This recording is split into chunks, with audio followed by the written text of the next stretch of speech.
Welcome students, we are coming to second lecture of sphere. We are going to do some examples.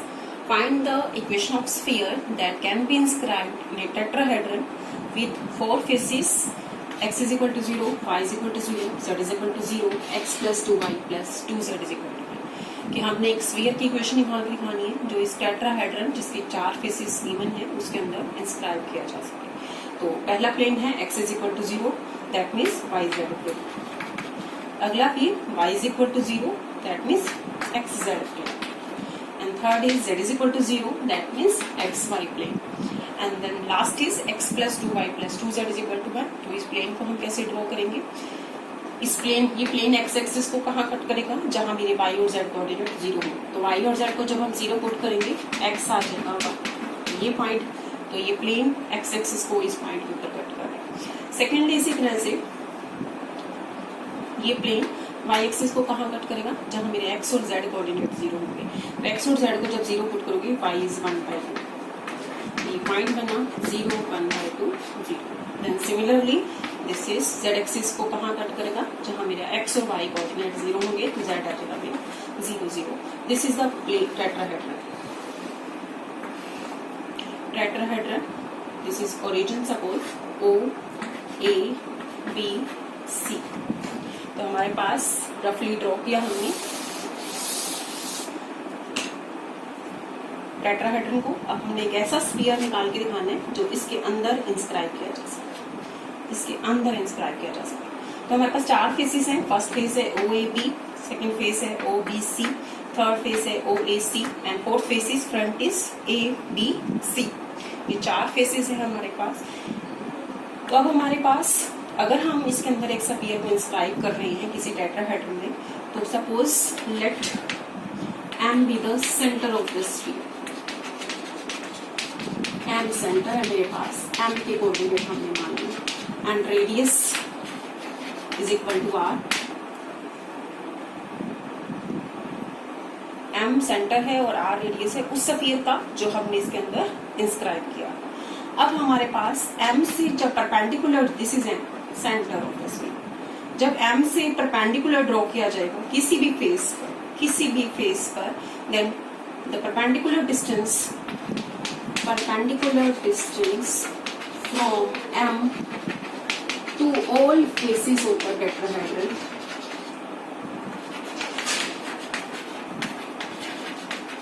Is equal to radius के equal आएगा. ऐसे देख भी सकते हो किसी भी फेस के ऊपर अगर परपेंडिकुलर ड्रॉ करें that is equal to radius. अब परपेंडिकुलर डिस्टेंस नहीं मिलेगा. अब हमारे पास सपोज P कोई भी पॉइंट है x1 y1 z1 and this is something कि अगर हमारे पास P से परपेंडिकुलर ड्रॉ किया जाए तो इसकी लेंथ कितनी है? सपोज हमारे पास प्लेन गिवन है ax plus by plus cz plus a is equal to 0. तो परपेंडिकुलर डिस्टेंस जो निकल के आएगा from P to this plane वो होगा क्या?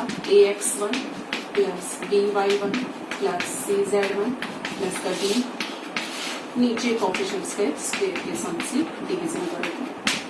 This is the perpendicular distance. हमारे पास परपेंडिकुलर डिस्टेंस निकालना है M से. M is the centre of the sphere. किन प्लेन्स के ऊपर? हमारे पास प्लेन है x is equal to 0 plane, y is equal to 0 plane, z is equal to 0 plane, x plus 2y plus 2z is equal to 1 plane. तो perpendicular distance निकाला जाएगा. तो पॉइंट फर्स्ट वाला perpendicular distance from M to x is equal to 0 plane वो होगा क्या? Point put कर दोगे. Actually x can be written as 1x 0y 0z plus का 0 ax प्लस का by प्लस का cz प्लस का d is equal to 0. Point put कर दोगे. x की जगह a पुट कर दिया. नीचे कोएफिशिएंट्स के स्क्वायर में से इट मींस परपेंडिकुलर डिस्टेंस किसके बराबर निकल के आएगा? जस्ट a के बराबर. तो सेम इसी तरह से हम perpendicular distance from M to y is equal to 0 that is equal to b. Point put कर दोगे. नीचे कोएफिशिएंट्स किसके स्क्वायर का सम 0 का स्क्वायर 1 का square. Perpendicular distance from M to Z is equal to 0 plane is equal to C. Perpendicular distance from M to x plus 2y plus 2z minus 1 is equal to 0 is किसके बराबर? Point put कर दोगे a plus का 2b plus का 2c minus का 1, नीचे coefficients के square का सम, a स्क्वायर कोएफिशिएंट्स के स्क्वायर का सम 1 प्लस 4 प्लस। तो अब ये चारों के चारों जो निकल के आए हैं perpendicular distance, all the four are equal and equal to the radius. So we are putting perpendicular distance from x ABC to x is equal to 0 plane, perpendicular distance from ABC to y is equal to 0 plane, perpendicular distance from ABC to z is equal to 0 plane, and perpendicular distance from ABC to this plane.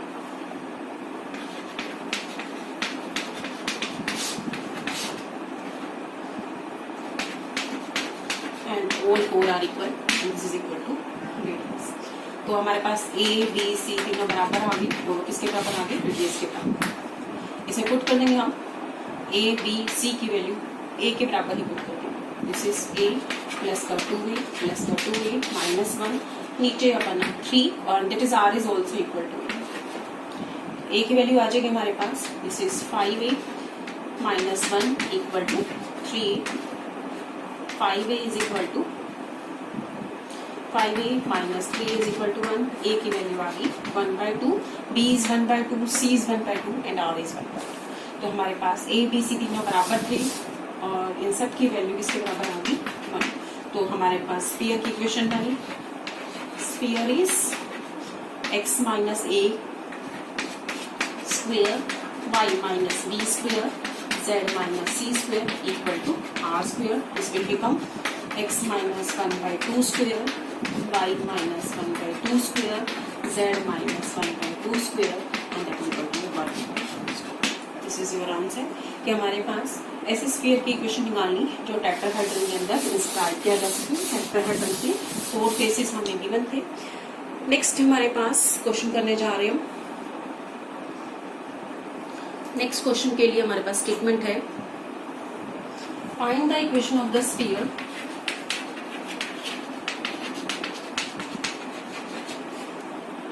find the equation of the sphere which passes through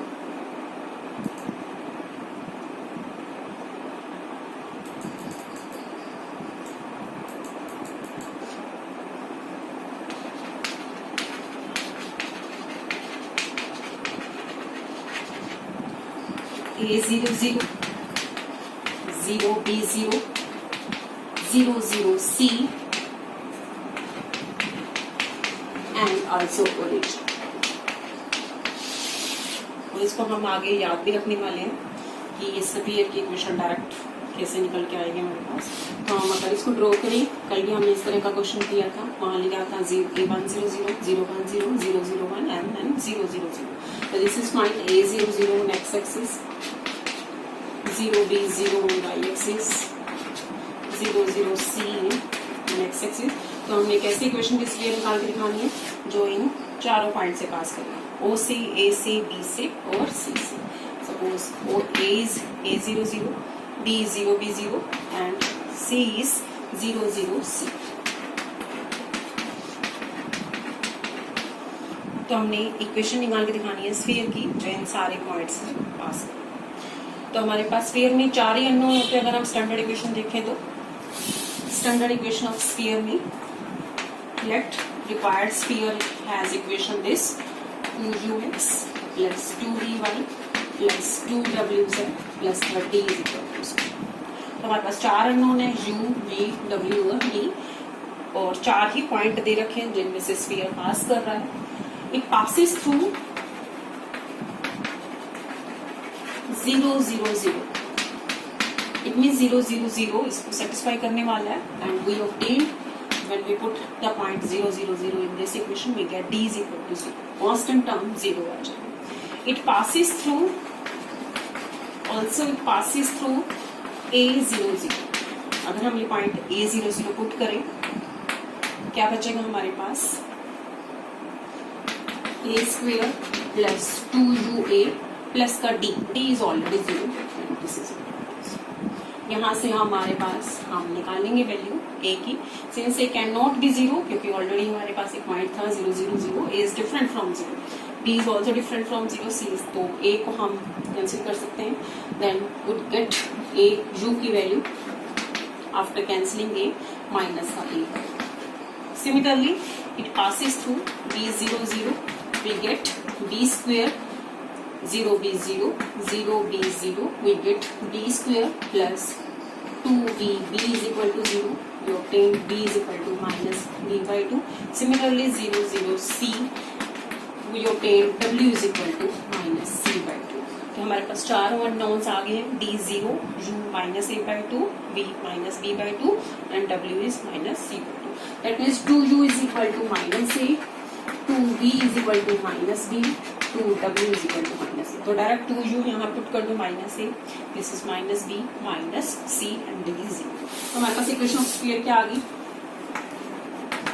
equation of sphere is x square y square z square, 2u is minus a, 2v is minus b, 2w is minus c and d is equal to. तो इसको हम आगे further directly भी use करेंगे. Equation of the sphere which passes through O A B C, where O is point origin, A is point on x axis, B is point on y axis and C is point on z axis. This is the equation of the sphere. Next, coming to another question. A point moves such that, हमने locus निकालना है, locus of the point निकाल के दिखाना है, which moves such that, जो इस तरह से मूव कर रहा है कि sum of the square, sum of the squares of its distances, sum of square of its distances from the 6 faces of the cube. अभी हमने 4 फेसेस का लिया था, टेट्राहेड्रन था. अब हमारे पास P एक ऐसा पॉइंट है हमारे पास जो इस तरह से मूव कर रहा है कि उसकी स्क्वेयर्स का डिस्टेंस का सम, डिस्टेंस के स्क्वेयर का सम जो होगा from the 6 faces of the cube.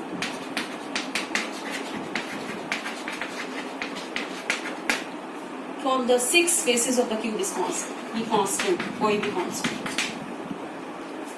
और प्रूव करना है वो locus of the point is, वो क्या बनेगा, स्फीयर. ये हमने निकाल दिया. स्फीयर की प्रॉपर्टी कि वो सेकंड डिग्री इक्वेशन बनेगी, coefficient of x square, coefficient of y square, coefficient of z square should be same and then no term of x y y z and zx. तो हम निकालेंगे locus of point जो भी बनने वाला है उन सब में ये स्फीयर की सारी प्रॉपर्टीज. तो हमारे पास let P be the moving point जिसका लोकस हमने निकाल के दिखाना. P सपोज कर लिया मैंने x y z, तो हम P निकालेंगे कि स्फीयर की इक्वेशन को सेटिस्फाई करता. लेट क्यूब हमने मान लिया, cube has faces, x is equal to a, x is equal to minus a, y is equal to a, क्योंकि सारे साइड्स बराबर होते हैं क्यूब की, and z is equal to a and z is equal to minus. ये minus 6 faces आ गए cube के.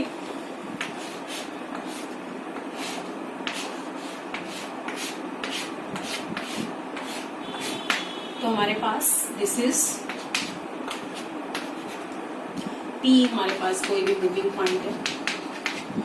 P का distance, distance of P from x is equal to a पे. फिर से वही पॉइंट पुट कर देंगे हम उसमें कि हमारे पास P पॉइंट है x y z और नीचे प्लेन है हमारे पास x minus a is equal to.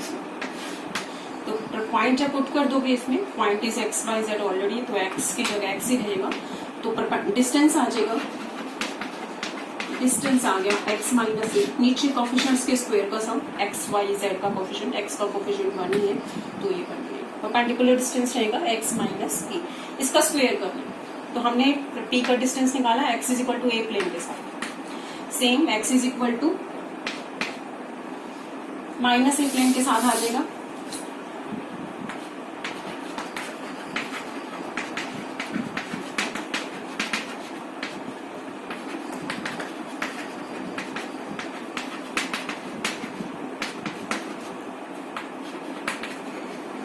Distance is y minus a, y is equal to minus a, distance is y plus a, z is equal to a, distance is z minus a, z is equal to minus a, z plus।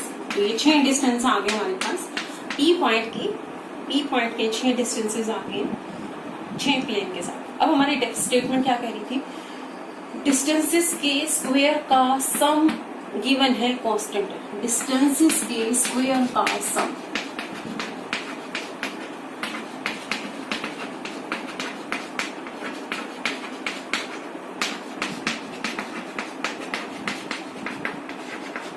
and that is equal to something c suppose। तो x y z हमारे पास इस equation को satisfy कर रहे हैं। अब check करो, अब हम इसको सिंप्लीफाई करें तो हमारे पास आ जाएगा x square plus x square it is 2x square, a square plus a square is 2a square, minus का 2ax प्लस का 2ax खत्म हो जाएगा हमारे पास। Then 2y square plus 2b square plus 2z square plus 2a square, sorry यहाँ पर भी तीनों साइड सेम थी, a square then is equal to c। तो हमारे पास इक्वेशन बनी x square plus Y square plus Z square plus का 6 टाइम्स ए स्क्वायर है, मैं ऑलरेडी 2 से डिवाइड कर चुकी हूँ, तो 3 टाइम्स ए स्क्वायर माइनस का c by 2, this is of course this is the equation of sphere. तो हमारे पास जो मूविंग पॉइंट का लोकस है, दैट मींस मूविंग पॉइंट किस इक्वेशन को किस पाथ के ऊपर लाई करेगा, किस सरफेस के ऊपर लाई करेगा वो इक्वेशन। नेक्स्ट अब हमारे कि हमारे पास 2 स्फीयर दे रखे हैं, अगर वो टच कर रहे तो 2 पॉसिबिलिटीज आएंगी कि या तो वो एक्सटर्नली टच कर रहे हैं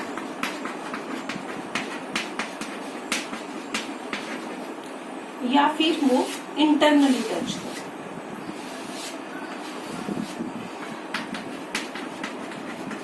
कि अगर कोई 2 स्फीयर दे रखे हैं, sphere S1, sphere S2, sphere S1, sphere S2, अगर वो टच कर रहे हैं तो 2 पॉसिबिलिटीज है कि या तो वो एक्सटर्नली टच करेंगे या फिर वो इंटरनली टच करेंगे। लेकिन हमारे पास अगर 2 स्फीयर गिवन हो, हमें निकालना हो कि वो टच कर रहे हैं आइदर एक्सटर्नली और इंटरनली, और उन दोनों में से फाइंड आउट करना है कि वो एक्सटर्नली टच कर रहे हैं या इंटरनली टच कर रहे हैं। तो कैसे फाइंड आउट, अगर वो एक्सटर्नली टच कर रहे हैं तो उनके जो सेंटर्स का जो डिस्टेंस है, सेंटर्स का जो डिस्टेंस है that is equal to sum of their area, C1 C2 की जो वैल्यू है that is R1 plus R। तो अगर एक्सटर्नली टच कर रहे हैं तो C1 C2, C1 is centre of the first sphere, C2 is centre of the second sphere, तो डिस्टेंस C1 C2 जो आएगा वो R1 प्लस R। सेम इसी तरह से अगर वो इंटरनली टच कर रहे हैं तो सपोज एक का सेंटर है हमारे पास C1, दूसरे का सेंटर है C2, तो डिस्टेंस जो आएगा हमारे पास C1 radius is R1, C2 radius is first sphere का जो रेडियस है R1, सेकंड स्फीयर का जो रेडियस है, तो जो डिस्टेंस बनेगा C1 C2 वो डिफरेंस ऑफ द रेडिया बनेगा। यहाँ जो डिस्टेंस बना था वो addition of the sum of the radii था, यहाँ जो डिस्टेंस बनेगा या तो बनेगा R1 माइनस R2 या फिर R2 minus R1 depending upon which one is greater. तो डिस्टेंस जो आएगा वो सब्ट्रैक्शन आएगी हमारे पास रेडियाई की, और उधर जो आएगा वो एडिशन आएगा। तो हम एग्जांपल करते हैं कि अगर कोई 2 स्फीयर एक्सटर्नली टच कर रहे हैं उन दोनों के बीच में डिस्टेंस क्या होगा। शो दैट द स्फीयर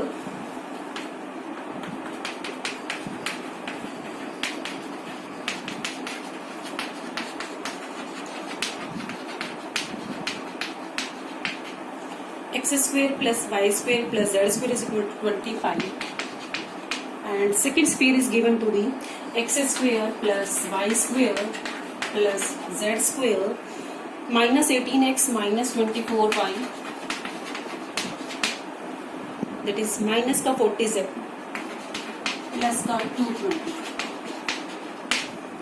और प्रूव करने show that the sphere this and this touch कर रहे हैं and find the coordinate of the common point. This sphere both touches and find the point of contact, you can say, और you can say common point.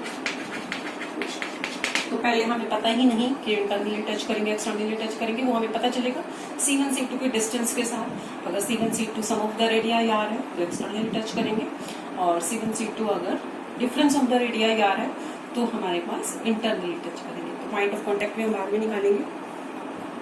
C1 first sphere का centre, that is of course origin है, and radius first sphere का, that is C2 second sphere का centre, coefficient of x का half साथ में minus, coefficient of y का half साथ में माइनस, कोफिशिएंट ऑफ z का हाफ साथ में minus, and radius is u square v square w square minus का constant, and this would equal to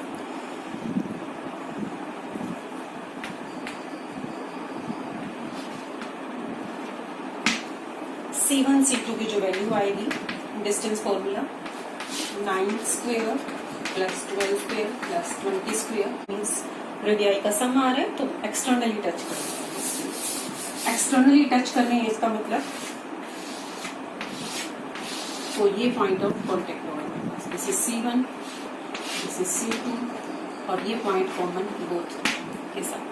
अब कॉमन पॉइंट को निकालना कैसे जाएगा? अब जो कॉमन पॉइंट है, सपोज उस पॉइंट की कोऑर्डिनेट है अल्फा बीटा गामा, जो भी कॉमन पॉइंट है C is alpha beta gamma, तो हमने अल्फा बीटा गामा की वैल्यू जो है वो evaluate.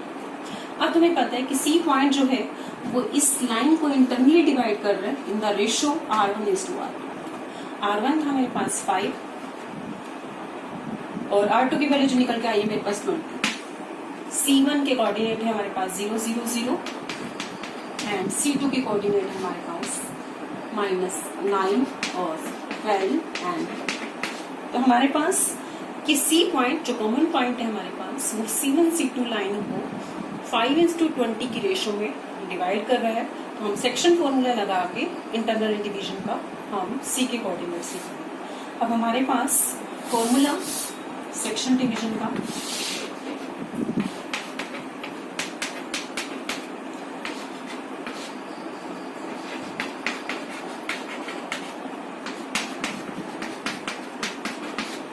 R1 is 5 and R2 is 20, तो रेशियो बनी मेरी 1:4। तो C पॉइंट डिवाइड कर रहे हैं C1 C2 लाइन को 1:4 की रेशियो में। तो हमारे पास अल्फा कोऑर्डिनेट निकालने के लिए 1:9 कि अगर k:1 की रेशियो में डिवाइड करता है तो हमारे पास इस तरह से निकालते हो 1:9 प्लस 4:0 डिवाइडेड बाई k+1, क्योंकि 1:k की रेशियो में डिवाइड करते हैं, इट मीन्स 9। बीटा बनेगा मेरे पास 1:12 plus 4:0 divided by 1+1, this is equal to 12/5। And similarly you can calculate gamma 1:20 plus 4:0 divided by 1+4। तो हमारे पास जो अल्फा बीटा गामा कोऑर्डिनेट्स बने वो हमारे पास निकल गया।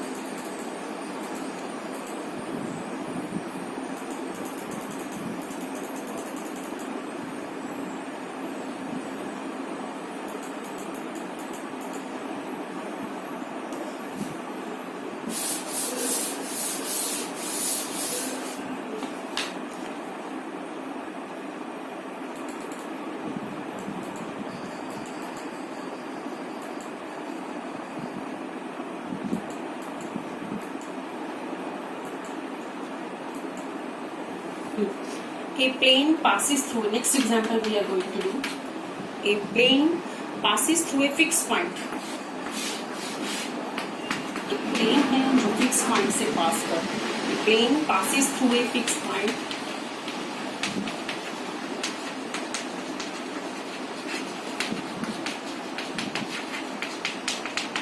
it is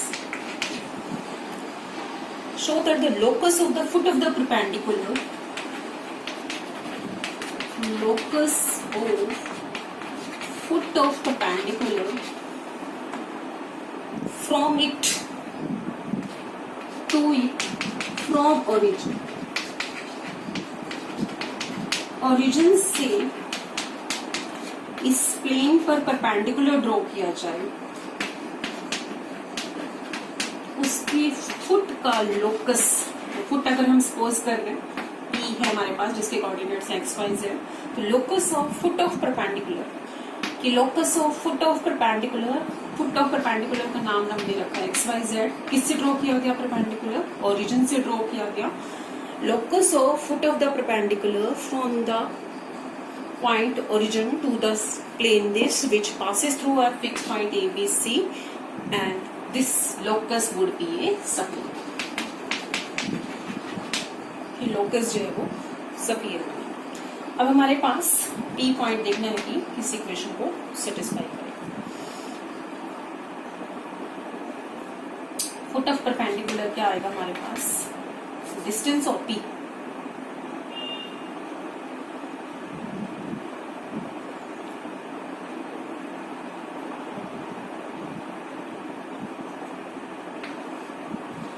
now line of P and the given point, suppose this is M, line of P, line PM lies in the plane having direction ratio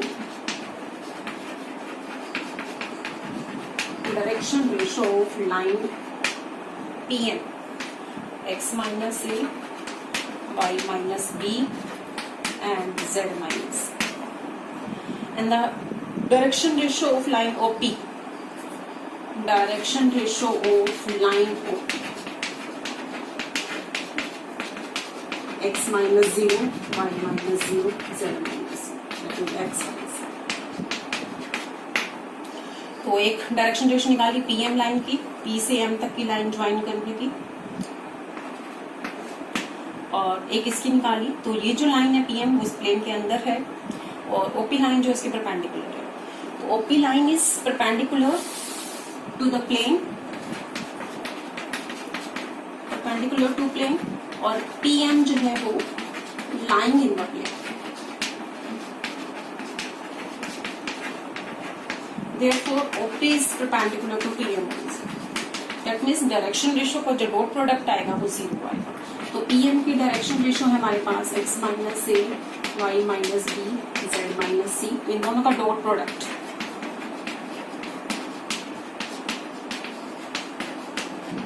that is equal to 0। और ये check करेंगे हम क्या ये equation of sphere बनेगी या नहीं बनेगी। This is X square plus Y square plus Z square minus ax minus by minus c0। Suppose this is equation of sphere.